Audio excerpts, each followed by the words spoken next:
You can run the best campaign, you can even become the nominee, and you can have the election stolen from you. How can you win with Russian interference, though? That's a real thing. That's what I'm scared about in 2020. But rightly. Because I think he's an illegitimate president that didn't really win. So how do you fight against that in 2020? You are absolutely right. He's an illegitimate president in my mind. Would you be my vice presidential candidate? Folks, look, I absolutely agree. Trump didn't actually win the election in 2016. He lost the election, and he was put into office because the Russians interfered. Trump knows he's an illegitimate president. The president-elect, although legally elected, is not legitimate. I don't see this president-elect as a legitimate president. You said you believe that Russia's interference altered the outcome of the election. I do. We have a president who, if in fact it is proven, has been assisted by the Russians and may in fact not be a legitimate president. The one thing that Trump is fearful of when it comes to his being president is that finally we will see how illegitimate his victory actually was. I have an objection. I object to the 15 votes from the state of North Carolina. I object because people are horrified. He's an illegitimate president. Do you believe Trump is a legitimate president? What I believe is that there's no question that the outcome of this election was affected by the Russian interference. But there absolutely is a cloud of illegitimacy. So that legitimacy is in question, yes. So that was a very tainted election, and in that sense, it's illegitimate. Why do you think the president is going to such great lengths to essentially prove that he beat you? Because he knows he didn't. He knows he's an illegitimate president. Stolen emails, stolen drone, stolen election. Welcome to the world of unprecedented Trump. So do you believe President Trump is an illegitimate president? Based on what I just said, which I can't retract. The Russian attempt to have the election, and frankly, the FBI is weighing in on the election, I think makes his election illegitimate. There was a widespread understanding that this election was not on the level. We still don't know what really happened, Isaac. I mean, there's just a lot that I think will be revealed, history will discover, but you don't win by 3 million votes and have all this other shenanigan stuff going on and not come away with an idea like, whoa, something's not right here. The outcome of the election was affected by their interference, and now we need to know, to what degree, if any, the Trump campaign was actually in collusion with with Russia. He knows he's an illegitimate president. So of course he's obsessed with me, and I believe that it's a guilty conscience. We actually won the last presidential election, folks. They stole the last presidential election. And Al Gore won that election. I think he won it anyway. Actually, I think I carried Florida. Bush versus Gore. A court took away a presidency. If all the votes were counted in Florida, that Al Gore would be president today and George Bush would be back in office. I come from Florida, where you and others participated in what I call the United States coup d'etat. There's no doubt in my mind that Al Gore was elected president. I rise to object to the fraudulent 25 Florida electoral votes. I must object because of the overwhelming evidence of official misconduct, deliberate fraud, and an attempt to suppress voter turnout. It is signed by myself on behalf of my diverse constituents and the millions of Americans who have been disenfranchised by Florida's inaccurate vote count. The Supreme Court, not the people of the United States, decided this election. Speaking to a Democratic group in Chicago Tuesday, he made it clear he thinks Al Gore was the winner. By the time it was over, our candidate had won the popular vote, and the only way they could win the election was to stop the voting in Florida. Catherine Harris,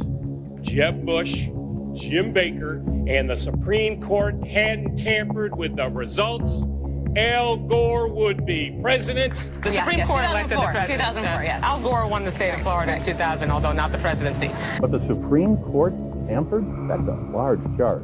The Supreme Court stopped the counting of the votes, and if they'd let the count go on, Al Gore would have got the necessary votes. The Supreme Court selected George W. Bush as the president. He was not elected. There is overwhelming evidence that George W. Bush did not win this election. What I observed as a voter, as a citizen of Illinois 4 years ago, were troubling evidence of the fact that not every vote was being counted. I don't think that George W. Bush won the election in 2000 against Al Gore because I think he probably lost Florida and also that nationwide. If you invite me back on this show in about 8 weeks, I think you're going to learn that Al Gore actually did get all the votes there. The court has been thwarting formation of the popular will, the most spectacular example being Bush versus Gore, where the majority, by a 5-4 vote, enjoined the counting of more than 100,000 ballots in Florida and essentially gave America its first court-appointed president. I think in 2000, everybody thought, well, he did win the election, Al Gore. After the election, when you stole the election, you came back here and said, get over it. No, we're not going to get over it. You know it, I know it, they know it. We won that election. Constantly shifting vote tallies in Ohio and malfunctioning electronic machines which may not have paper receipts have led to additional loss of confidence by the public. The right to vote has been stolen from qualified voters. In 2004, the democratic process was thwarted. The 2004 presidential election in Ohio was riddled with unnecessary problems. Some machines malfunctioned, causing votes to be counted more than once, or not at all. Based upon an inordinate number of allegations suggesting gross voting rights violations and misconduct, I join with my colleagues in objecting to counting the state of Ohio's electoral votes. As in 2000, the votes of many who wanted to vote were not, in fact, counted. This last Friday night, I arranged to meet Senator Kerry at a fundraiser to give him a copy of my book. He told me he now thinks the election was stolen. The wife of John Kerry said she has lingering doubts about the legitimacy of the election. Her theory goes like this.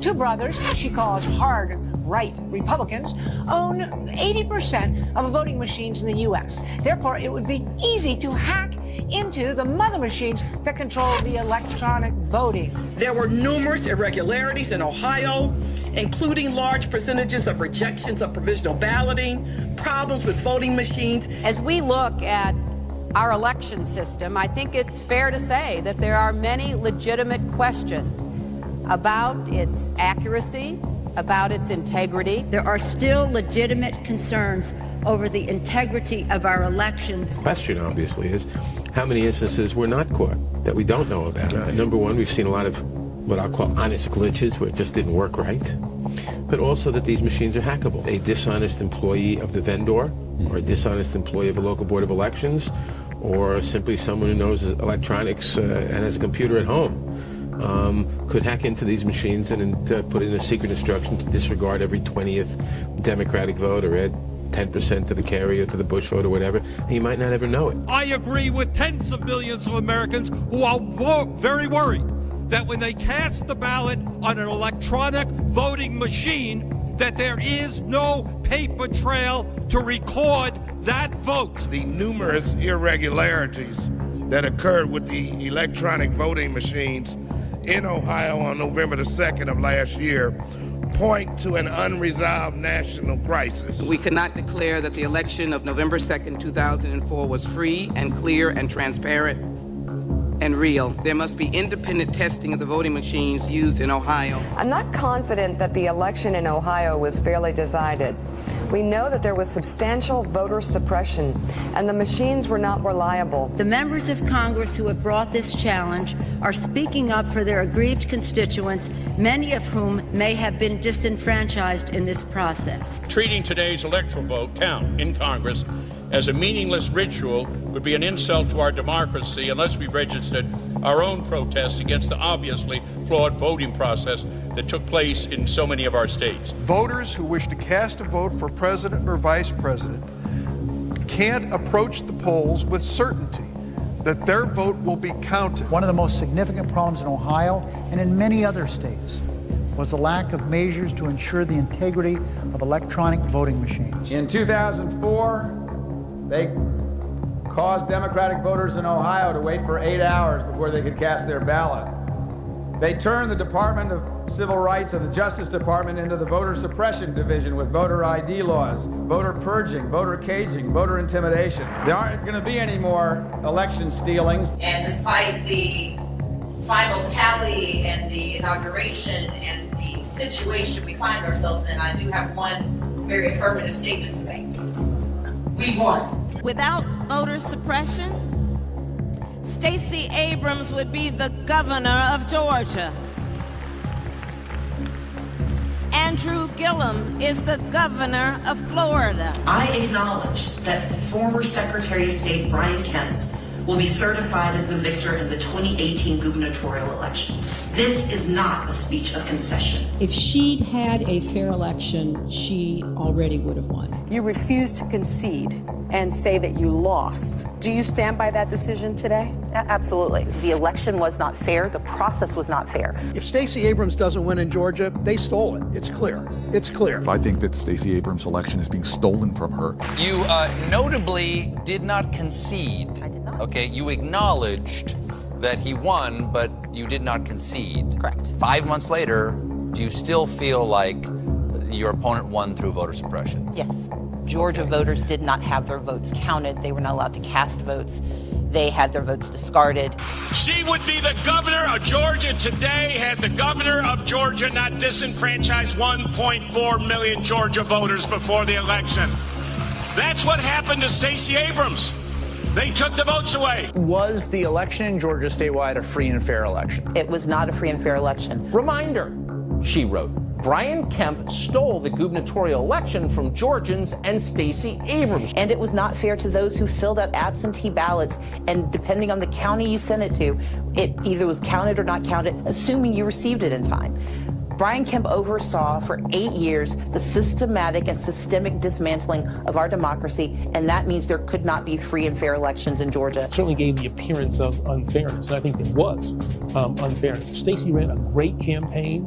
She probably won. But will I say that this election was not tainted, was not a disinvestment and a disenfranchisement of thousands of voters? I will not say that. Candidates, both black and white, lost their races because they have been deprived of the votes they otherwise would have gotten. And the clearest example is from next door in Georgia. Stacey Abrams should be governor, leading that state right now. So you don't feel that you lost fair and square? I'm not saying it's going to be legit. It's the increase in the prospect of being illegitimate is a direct proportion to us not being able to get these reforms passed.